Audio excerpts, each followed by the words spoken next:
नमस्कार दोस्तों, स्वागत है एक बार फिर आपके अपने YouTube चैनल जीवा स्टडी पर। तो इस वीडियो में हम राजस्थान जो कोऑपरेटिव बैंक में कंप्यूटर प्रोग्रामर, बैंकिंग सहायक और मैनेजर और सीनियर मैनेजर की जो वैकेंसी आ रखी है, उनका जो 2019 का पेपर आया था उसका सैंपल देखेंगे। जो खुद बोर्ड ने जारी किया था उसका सैंपल देखेंगे कि किस लेवल के क्वेश्चन आते हैं। दूसरी बात ये बता देता हूं मैं आपको कि मैंने खुद ने क्या है, आज तक 2 कोऑपरेटिव के एग्जाम दिए हैं। एक तो जो 2019 में बैंक का हुआ था, कोऑपरेटिव बैंक का, वो दिया था, और एक 2021 में जो सहकारी समितियों वाला हुआ था वो भी दिया था। ठीक है, और मैं मेरे बारे में बता देता हूँ। फिलहाल मेरा सेकंड ग्रेड मैथ से सिलेक्शन हो रखा है और थर्ड ग्रेड मैथ से हो रखा है। तो जो चीज मैं बताऊंगा वो क्या है, इसके बेस पर भी बताऊंगा जैसे कैसे सिलेक्शन हो सकता है, और इस बेस पर भी कि मैंने 2 एग्जाम कोऑपरेटिव के दे रखे हैं। तो आप मेरे कहने पर एक बार जीवा स्टडीज चैनल को सब्सक्राइब कर सकते हैं। तो देखो 2019 में किस हिसाब का पेपर आया था, जो खुद बोर्ड ने जारी किया था, एक सैंपल पेपर। उससे पहले एक बात मैं बता देता हूँ कि आपका जो एग्जाम होगा वो ऑनलाइन होगा। आपका एग्जाम क्या होगा, ऑनलाइन होगा, और प्रत्येक क्वेश्चन में 5 ऑप्शन आएंगे यहाँ पर आपके। ठीक, और एग्जाम करवाने का दायित्व आईबीपीएस के पास रहता है हमेशा, और इस बार भी आईबीपीएस करवाएगा। आईबीपीएस वही है जो क्या है, बैंकिंग के एग्जाम करवाते हैं, तो वही एग्जाम आपका ये कंडक्ट करवाएगा। ऑनलाइन एग्जाम होगा और 5 ऑप्शन आएंगे। अब देखते हैं कि क्वेश्चन का लेवल कैसे रहेगा। ये आपके सामने जो पेपर है ये 2019 में खुद बोर्ड ने जारी किया था सैंपल पेपर के तौर पर। ठीक है, क्योंकि ऑनलाइन पेपर था तो अपने पास मेन पेपर तो नहीं है, लेकिन ये क्या है, जो एक सैंपल पेपर था वो है, इसी हिसाब के क्वेश्चन वहां पर आते हैं। ठीक, देखो सबसे पहले, और इसमें सबसे मेन रोल होता है वो, एक तो इंग्लिश आपकी अच्छी होनी चाहिए, एक आपका जो कोऑपरेटिव एक्ट है जो मैं आपको क्या जीवा स्टडी पर क्लियर करवाऊंगा वो आपके अच्छे होने चाहिए, और एक आपकी जो है इकोनॉमिक वाला सेक्शन है वो अच्छा होना चाहिए। ये अगर 3 चीज, कॉमर्स वाली चीज, एक्ट और इंग्लिश, ये 3 अच्छी है ना आपको, तो आपका सिलेक्शन कोई नहीं रोक सकता। ठीक है, क्योंकि रीजनिंग, मैथ वगैरह तो आप आसानी से हैंडल कर लोगे। तो सबसे पहली बात है, पहला जो क्वेश्चन, जैसे इंग्लिश में किस हिसाब के क्वेश्चन बनते हैं, तो वो ये है कि जैसे ये पहला क्वेश्चन है, ये quickly glance dash the book to find what is said about the Indian economy. यहाँ पर 5 ऑप्शन देखने को मिलेंगे आपको, ऑनलाइन पेपर होगा। तो जो भी उत्तर है, मतलब ये ज्यादा कुछ नहीं आने वाला, ये एडवर्ब, एडजेक्टिव जो है इसी बेस पर क्वेश्चन आएंगे। ठीक, आर्टिकल वगैरह पर सेम इसी हिसाब से दूसरा तीसरा क्वेश्चन है। फिर एक जो क्वेश्चन है वो अशुद्धि वाला आ सकता है। जैसे पांचवा जो चौथा क्वेश्चन है, जैसे 1 नंबर आई एम 20, फिर 2 नंबर 2 ईयर ओल्ड, ठीक है, when I first joined the bank, और 5वां नो एरर। अगर मान लो कि आपको यहाँ पर एरर निकालना है कि जो ये सेंटेंस दिया हुआ है इसमें एरर कहाँ पर है, अगर आपको एरर नहीं लग रहा कि एरर नहीं है तो नो एरर करिए, वरना फिर मान लो कि यहाँ पर एरर है तो इसको क्लिक करें। तो इस हिसाब के क्वेश्चन आते हैं। इसकी प्रैक्टिस आप है ना, अरिहंत की बुक आती है इंग्लिश की, अरिहंत की, वहां से कर सकते हो।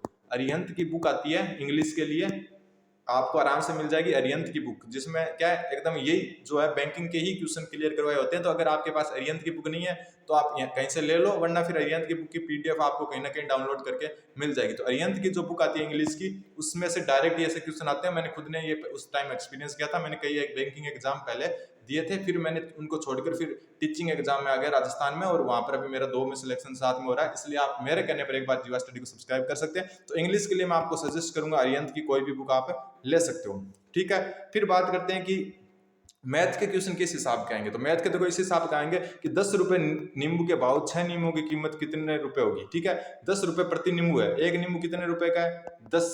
ठीक है, इस हिसाब से, और 6 नींबू की कीमत कितने रुपए की। आप ये सोच रहे हो कि इतने इजी आएंगे, तो बिल्कुल इतने इजी आएंगे, और ये ऑफिशियल जो है बोर्ड ने जारी किया था एक सैंपल के तौर पर। ठीक है, फिर देखो एक ये सिंप्लीफिकेशन वाले, जैसे बैंकिंग एग्जाम में आते हैं, अगर आपने कोई बैंकिंग एग्जाम नहीं दिया तो मैं बता देता हूँ कि ये सिंप्लीफिकेशन आ जाते हैं। ये थोड़े से इजी दिख सकते हैं आपको, उसमें थोड़े से ज्यादा आ जाएंगे, 0.5 गुणा 3 प्लस एक्स गुणा 9 प्लस 3 बराबर 2, तो एक्स का मान याद करो। तो ऐसे सिंप्लीफिकेशन वाले क्वेश्चन आएंगे। कारण ये है कि इजी क्वेश्चन आते हैं, बस आपको स्पीड बना के रखनी है। स्पीड इसलिए बनानी है क्योंकि 2 घंटे में आपके पास 200 क्वेश्चन होंगे, और आपको मैथ और रीजनिंग के जो है 60 क्वेश्चन करने होंगे, तो स्पीड चाहिए, और स्पीड आपके आराम से बन जाएगी, क्योंकि क्वेश्चन का लेवल लगभग यही रहता है। थोड़ा सा हार्ड हो सकता है, हार्ड से क्या होगा, सिंप्लीफिकेशन में थोड़ा सा, जैसे यहाँ पर सिर्फ डायरेक्ट दे रखा है, वहां पर थोड़ा सा और क्या क्लियर दे देते हैं, जैसे वहां पर इस हिसाब से दे देते हैं। सिंप्लीफिकेशन जैसे सर्च करोगे आप, आपको बहुत सारे क्वेश्चन मिल जाएंगे।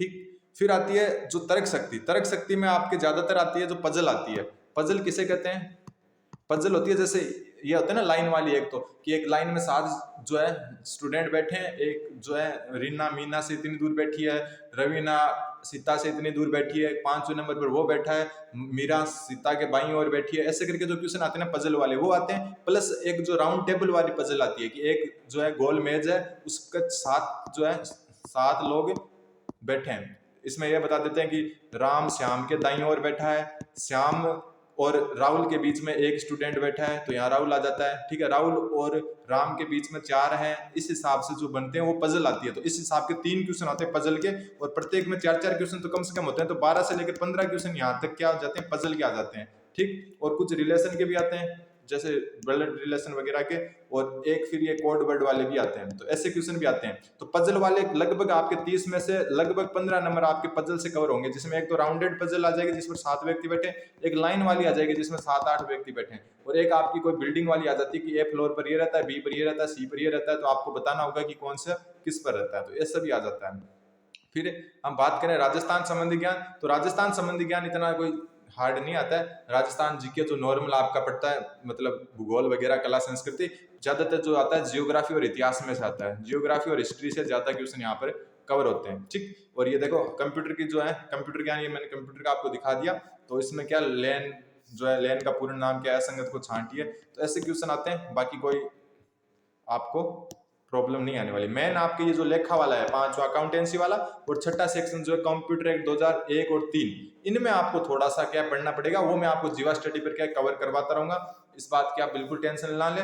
ये सैंपल पेपर बोर्ड का ऑफिशियल सैंपल पेपर है, जिस उस टाइम जब हम जो एग्जाम देते हैं उससे कुछ दिन पहले जारी किया था। आपको इस बार भी जारी करेंगे सैंपल पेपर, IBPS एग्जाम करवाएगा, ठीक है। तो ये देखो आप जो इस हिसाब के क्वेश्चन आपके लेखा में बन सकते हैं कि सभी खर्चों को नाम में करें और सारी आय को क्रेडिट करें तो डैश पर लागू होता है, ठीक है। अभी अपने को कुछ नहीं पता है, वो हम आपको बताऊंगा। और 2001 और 2003 जो कंप्यूटर एक्ट है उसके बारे में भी ये MCQ इस हिसाब से आएंगे, जिसके MCQ मैं आपको जीवा स्टडी पर प्रोवाइड करवा दूंगा, आज नहीं तो कल या नहीं परसों से 3 दिन के अंदर अंदर, क्योंकि अभी हमारी जो है 2nd ग्रेड की ज्वाइनिंग चल रही है, तो वो एक बार क्लियर हो जाए उसके बाद में मैं आराम से आपको ये 2001 और 2003 एक्ट करवा दूंगा। तो मेरे कहने पर आप एक बार जीवा स्टडी को सब्सक्राइब कर ले। और पेपर का लेवल जो है किस हिसाब से आता है, तो देखो जो मैथ और जो है ना, मैथ और रीजनिंग का लेवल आपका ग्रामीण बैंक का जो पेपर है ना RRB का, उस लेवल का आता है। अगर आपको मैथ और रीजनिंग भी अगर क्लास चाहिए तो वो भी आप कमेंट कर सकते हो, क्योंकि मैंने खुद ने इनकी तैयारी किया, और मैथ रीजनिंग एकदम फुल स्कोरिंग होती है। आप 60 में से लगभग 55 प्लस क्वेश्चन आराम से सही कर लोगे। रीजनिंग में इतनी हार्ड नहीं आती है, ठीक है। रीजनिंग मैथ में 55 प्लस कर लोगे 60 में से। सिर्फ मैन बचती है एक तो इंग्लिश बचती है, क्योंकि इंग्लिश कम आती है स्टूडेंट्स को। एक कंप्यूटर एक्ट से क्वेश्चन आते हैं, वो थोड़े से कंफ्यूज कर सकते हैं, और एक अकाउंटेंसी का जो 5वां सेक्शन है ना, ये वाला एक बता देता हूँ मैं आपको। प्रॉब्लम आपको सिर्फ और सिर्फ यहाँ आ सकती है, एक तो जो ये इस बार क्या है, ये छठा, ठीक है, लेखा वाला, यहाँ पर प्रॉब्लम आ सकती है। 7वां जो है यहाँ पर आपको प्रोग्राम प्रॉब्लम आ सकती है। बाकी कंप्यूटर ज्ञान, सामान्य ज्ञान, तर्क शक्ति और संख्यात्मक अभियोगिता यानी कि मैथ है, इनमें कोई प्रॉब्लम नहीं आएगी।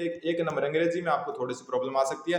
तो अगर आपने ये 30 नंबर ये और 35 ये, यानी कि लगभग 65 नंबर का ये जो एरिया ना, ये अगर आपने लगभग 40 नंबर भी कवर कर लिया ना, तो आपको सिलेक्शन से कोई नहीं रोक सकता। कारण ये कि यहाँ से सबसे कम ही क्वेश्चन सही होते हैं, तो वो थोड़ा सा आप ध्यान रखें अपना। बाकी आप जीवा स्टडी को सब्सक्राइब कर ले, मैं टाइम टू टाइम आपको हर एक चीज यहाँ पर बताता रहूंगा, क्योंकि मैंने खुद ने एग्जाम दिया है और मैं उसके बेस पर ही आपको सही बताता रहूंगा। मैंने बैंकिंग के भी बहुत सारे एग्जाम दिए। तो धन्यवाद, बने रहे जीवा स्टडी के साथ।